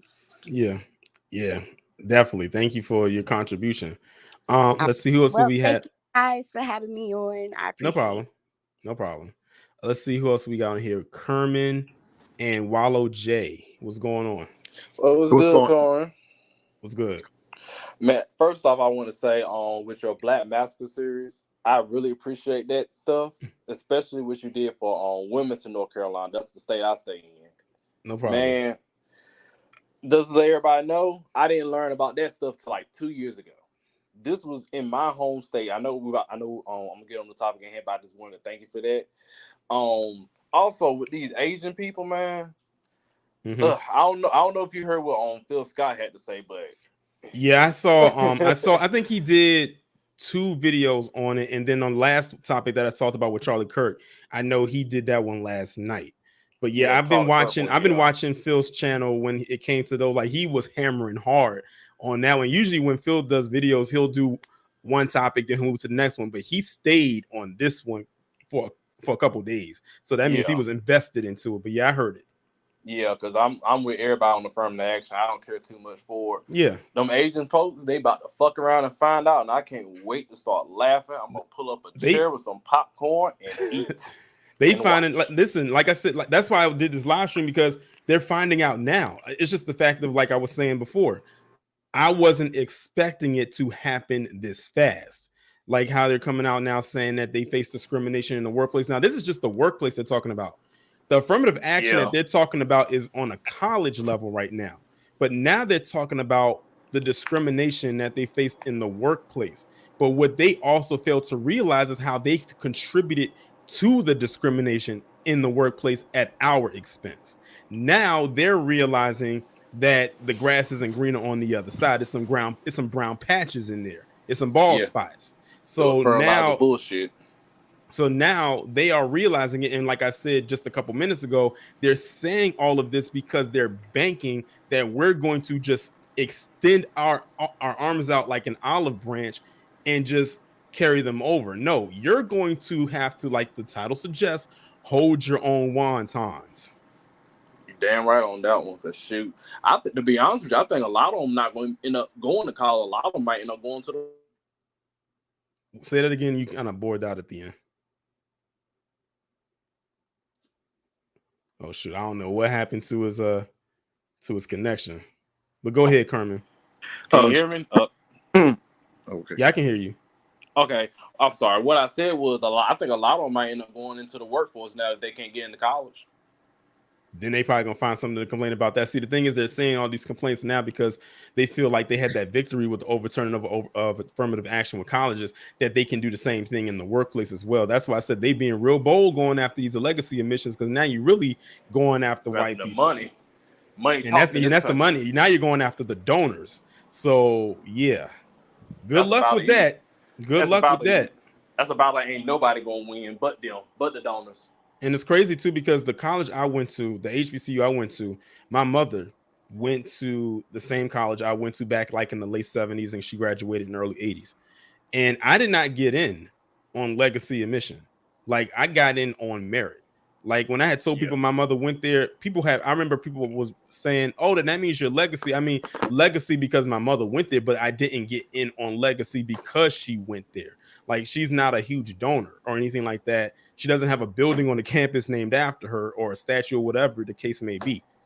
I got in because of merit. As a matter of fact, I can say that when I was in high school, I was an average student. Like, as far as grades go, it wasn't until my senior year where I really, really picked it up and was really looked really good. But when I graduated from college, my cumulative GPA when I graduated was like a 3.17. Nice. And I was actually shocked, especially because in my freshman year, I had took way more credit hours as a freshman than I should have. Because as a freshman, was only supposed to take 12, but I took like 18. That's a load for a freshman. And I was surprised at myself that I was able to do it. But I'm glad by the time my senior year came, especially the second semester, I was able to pull out just doing the bare minimum. Like that was a breezy time for me. But before we get to Kerman, let me get to this super chat from Kevin C. Shout out to Kevin for the $5 super chat. He says, see the Rolling Stone article speaking on a fake Black Asian coalition. These Black and Asian affirmative action advocates won't be divided. Appreciate the super chat. I'll check it out. But like you said, it's probably a bunch of BS. But go ahead, Kerman. You can go ahead and give your piece. Strength and honor to you. I was listening to the part about this Charlie Kirk guy. Mm-hmm. And what really blows my mind is, man, these people, they really and truly think in their hearts that we are unintelligent and can't go and find out information. And being from the military, and I've been in the military, using West Point no, you didn't get into West Point because of your academics, and you just weren't eligible because these military installations like West Point, the Naval Academy, and things like that, they've been known over the centuries for their institutionalized racism. Mm-hmm. So if you are of that persuasion and you didn't get in, it's just because you didn't meet the standards. It didn't have nothing to do with another Exactly. black person not being able to get in or whoever. And that's just what I wanted to say. It's just amazing that they just think that, I don't know what kind of crowd they're talking to, but they have to be some of the most unintelligent.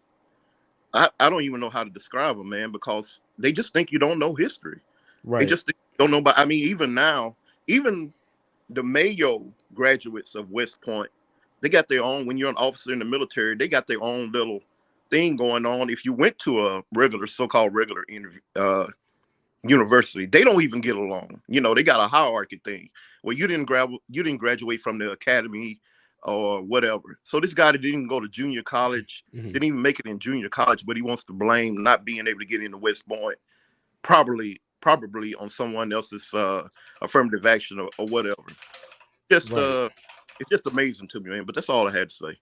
Yeah. Speaking of West Point, do y'all remember a couple years ago when there was a story and a picture that went viral where it was showing that it was a lot of black women that was part of the graduating class at West Point? Do y'all remember that? Yeah, I remember it hasn't been And nothing but I Yep. remember they had took issue with that then, and I wonder if that's I remember. stemming from what Charlie Kirk was mad about. But I'm like, no, they were just qualified. And when you look at the amount of black women that was in that picture, even though it was a lot of them, when you probably look at the overall class, they were still in the minority. It's just that that particular class had the most black women graduate out of a single class that they've ever seen at one time. And one But more you thing, know, bro. but the thing is, they were qualified, and see, it goes back. See, Charlie Kirk, his ego is bruised because like this man dropped out of junior college, aka high school 2.0. Like, how do you drop out of a 2-year school? What the hell were you not doing in order for you to drop out of that school? Like, that should have been easy work for you. Then you tried to apply to go to West Point and got rejected and blamed it on someone taking your spot who was of another gender or as another persuasion, as he put it, meaning another race that was not white. But like I said earlier, if it was turned out that the last person that he picked in and it came down to him and Charlie was a white man or a white male, then what could you say? And how would you have known that? See, they shoot themselves in the foot every single time, but it goes back to feeling that they are deserving of every single thing, no matter what, which is why when he said that they were using anti-white, anti-Asian discrimination policies to get into these schools when they couldn't get in there, he told on himself. And he proudly said it. He didn't even mince his words. He didn't hesitate. It just flowed out of his mouth like a stream of water. It was so easy for him to say. That's all Charlie Kirk does, for those of you who are unaware, on his channel or his outlet every single day. We got about 2 minutes left, so I'm gonna let y'all get y'all last words in. Oh, okay, well, I was gonna piggyback off that Charlie Kirk, but I've stated this in the chat as well. And let's interest them. Those white folks ain't gonna listen to or believe anything any black folks have to say.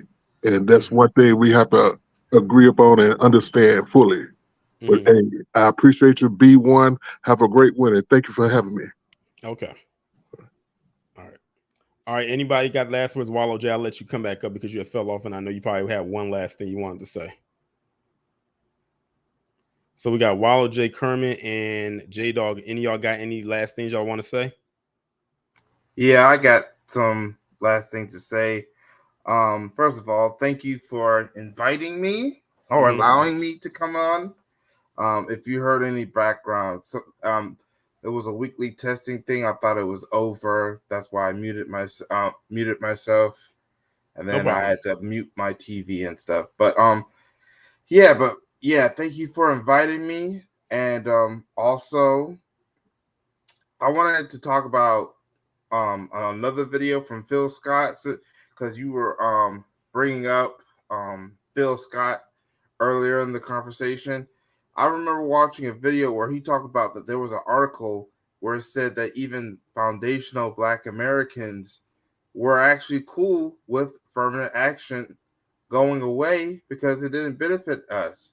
So what makes you think we were going to go help these other groups deal with this situation when we actually didn't care about affirmative action going away? Exactly. That's what I talked about in the live stream when I got to the Washington Post article. And they were so shocked, or so they claimed, that we didn't care about it because we didn't benefit from it. So why would we care? And why would we try to help other groups with it when it would not benefit us? Like that, like they really think that low of us. Again, it goes back to the insulting of our intelligence, which is why I've always said one of my biggest pet peeves is when someone insults my intelligence. That is what they were doing. They know that affirmative action, who it benefits the most. There's been plenty of studies and stats to show that white women are the biggest benefactors of affirmative action. Now, what I found to be very interesting is when I read through all these articles, not one time did they mention white women in any of those articles. I'm like, they benefited the most from affirmative action out of any demographic, whether you broke it down by race or gender. They benefited the most from it. So that's why when it got overturned, I said, I bet it's a lot of crying Karens right now that are very upset with this. And they're gonna be crying even more if they get rid of legacy admissions. So it's gonna be a battle. It's gonna be a war. But I'm telling Black people, especially us, do not get involved with their crap. Let them go at it. We just gonna move ourselves out of it. We're gonna moonwalk out the situation and let them and watch from afar while we do what we have to do. I said, this is the perfect time for us to really get on our stuff, get on our shit. This is the best time to do it. While they're doing whatever they got going on over there, don't bring us in it. Let us do our thing. They do whatever it is that they're doing. So I'm gonna go ahead. Let me see. Kerman and then Wallow J, and then I'm gonna close it out. No, brother, I just wanted to thank you for having me on. And like you were saying, it's like a bad relationship. You know, these people go out and do what they want to do. Then it's always fall back to us. Let us do the work again. Come running back home.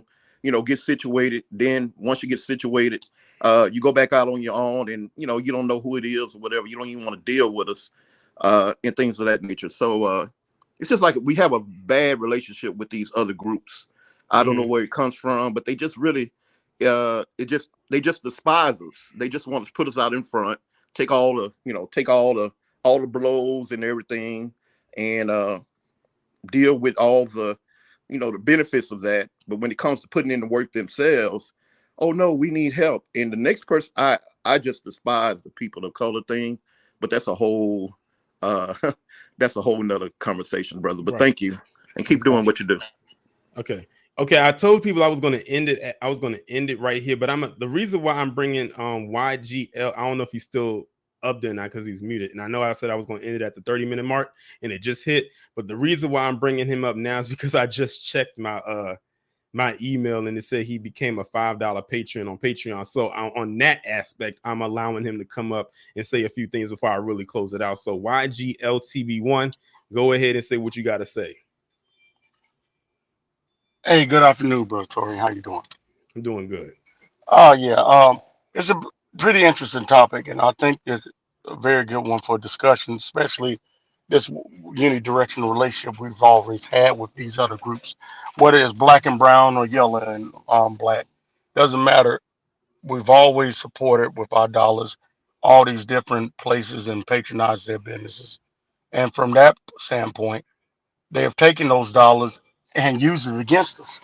They've supported other interests that has been detrimental to us, and now they're finna run into a situation because they brought this lawsuit when it comes to the thing they just brought. I think it's the legacy admissions admissions against the different prestigious schools up there. So what that's going to do is, that's how they get their endowments from that legacies, as far as them supporting. When you get to mess with that money, this stuff is in the billions. Exactly. This is going to have a turn. that they haven't even seen that's coming this way. Because see, with this going away with the affirmative action, there's no protection for them. There's nobody they can blame other than themselves of why they didn't make it. Now, Exactly. and now just down here in Texas, they getting ready to. They came up with a rule that a lot of foreigners, or particularly Asian, can even start buying up all this different farmland.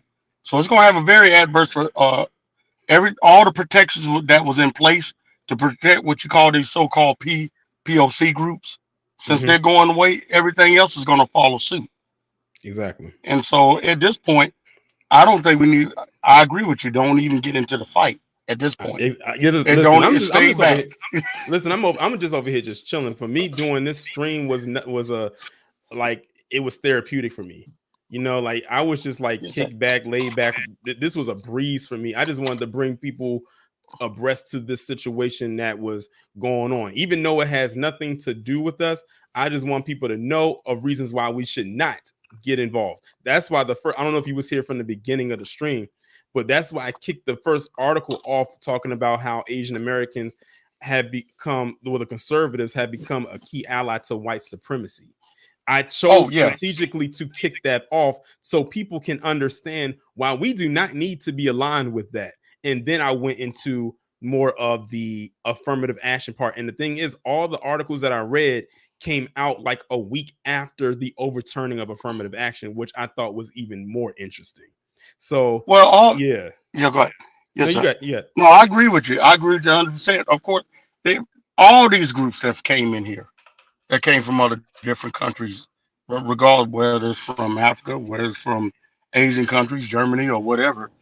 If it if they get it if they get a hint where they can get an advantage over us, they're going to side with white supremacy. Oh yeah, because Period. they feel like They're going to they get feel on like that. they feel like that's where they're going to get that win. But they're realizing now more than ever they're not on your side as long as you're doing your bidding. But see now they feel like, oh, we got to win with affirmative action. Let's see if we can go get a win over here. Now you're overstepping your boundaries. You're swerving out of the lane that they've carved out for you as the quote unquote model minority. Now you're going way too far, going after those legacy emissions. That's why I said in the video I posted earlier today, good luck with that, because like you said, you're messing with billions of dollars in totality. And if you get rid of, if that hypothetically goes away, oh shit, they might kick off World War III. Well, only thing I can say, they can hold their own egg rolls on this one, because we've Right. did it. We've done enough. We've their businesses. I can tell you what. One thing that will solve a lot of this problem, and I think if we galvanize as the people and get on code, the main thing is that even if we did it just for 6 months, and this also start with our women, stop going to getting different accessories, especially at the beauty shop. Our women constantly patronize their businesses, whether it's nail shop, massages, or whatever. They spend billions and billions of dollars in their industry, and like I said, they turn around and take that money and send their kids to school on that money, and those kids come out of school and get in these positions over you, and espouse white supremacy's sort of tactics against you when you get in there. So it's kind of like I said, it's always been this one-sided relationship, you know. So at this point, I would say let's see where this goes. Just sit back, get your popcorn, and watch the show. Right. And like I said, I know we have an urge to put on a cape and like to get involved when something tragic happens sometimes. And hey, sometimes, like I said, we had to. Nobody really came to our aid on a lot of things. I'm Right. not saying that there's no good people there, but as a collective, all these groups that came in is harmless, and it's always sided with white supremacy. And Right. we've never been able to amend that type of relationship. It's always been a little here and there. Here you go. You know, we don't never really see them patronizing our businesses on the same level or equal to what we do. Never. It's never been Exactly. that. Yeah, it's not reciprocal, like at all. And I saw that even when I No. was in college. But yeah. let me let you go ahead and have the last word so I can go ahead and close this thing out. Just make sure we patronize our own businesses, Yeah. and make sure we start putting into it. Because I can think about it.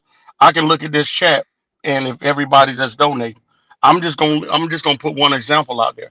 Let's just say, for instance, you had like 3 or 4,000 people in the chat. Mm-hmm. And in this chat, you can run it to about maybe 1, 2 hours, 3 hours. Everybody in chat, that's just hypothetical. I'm speaking in. Okay, they put in just a minimum of $5. Okay, out of 4,000 people, that's $20,000, and that's in what? Uh, in a matter of an hour or two. Mm-hmm. Think about what we can do on a daily, weekly, monthly, and yearly. You know where I'm going with this. Yeah. In our own community, Mm-hmm. because I know a lot of times we mess off a lot of money every day. Mm-hmm. I know I do. I know I'm guilty of it. Hell, I mess off about $10, $15 elsewhere, and that's on a daily. How about we take a little bit of that and put back into our own community and see, and we can watch the differences that it would make. I've always said one of the most on-code things that Black people did was support what is his name? Dwayne Stafford. Do you know who Dwayne Stafford is? No, sir. All right, Dwayne Stafford was the one that put hands on Dylan Roof. Mm. Do you remember that? When he was Not too sure. inside, he was inside of the when Dylan Roof was inside of the jail that he was in before they transferred him. He was in the shower, and Dwayne Stafford somehow got in there and put hands on Dylan Roof. Not to the point of I think I heard it. Yeah. Not to the point of the I think I heard a little bit about it. Not to the point of where it was with Christopher Scarver and Jeffrey Dahmer, unfortunately. But the part where Black people got on code was when the story had got out and Black people had found out about it. The questions that a lot of Black people was asking was, where do I send money to put on the money? Yes. And people, and then they found out because he was in a jail, he was in a prison in South Carolina, and I think that he needed to raise like $100,000 or something like that. Literally in that weekend, Black people donated, and he got over $100,000, and they released him. So, and whatever money that he had left over, it was his to keep. So I think that was one of the few times I can remember in recent history where Black people got on code, because they was like, look, a lot of Black people wanted to put hands on Dylan Roof naturally, but they couldn't get to him. But they said somebody there was able to do it. So they said, hey, let's go ahead and send this and put money on this guy's books. And that's exactly what they did. And he ended up getting released from jail. And I think from that's why they ended up transferring Dylan Roof to a prison in another state, because they was like, oh, he's no longer safe there. Honestly, if you want to be technical, he shouldn't be safe anywhere. But it is what it is. That was his warning. That was his warning. But yeah, I'm gonna go ahead and let you. I'm gonna go ahead and let you go so I can go ahead and end this stream. All right, Dan. Good talking to you, brother Tori, and keep up the good work, sir. And thanks again for becoming a patron on Patreon. I did get the email. Good thing I just happened to look on there, because that's why I brought you up. Well, any little bit I can support with, that's what I plan on doing to stay on code. All right, no problem. Appreciate it. Yes, sir.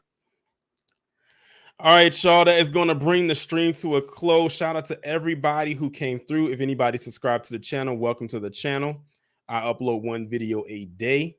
Shout out to everybody who donated. Shout out to all the people that came up and spoke on this topic. This stream will be staying up on the site. So for anyone who missed it or missed some of it, they can go back and hear the playback of what was discussed today. I will be back on here tomorrow. The video I'll upload will be at 11 a.m. Be sure to check that out when I upload it. Make sure to check out episode 29 of the Black Massacre series. Can y'all believe it? Y'all, before I go, after this week, we only have one more episode left of the Black Massacre series. Episode 29 is on Wednesday, and episode 30 will be on the following Wednesday. So be sure to check out both of those when I upload them. And with that being said, be safe and be one.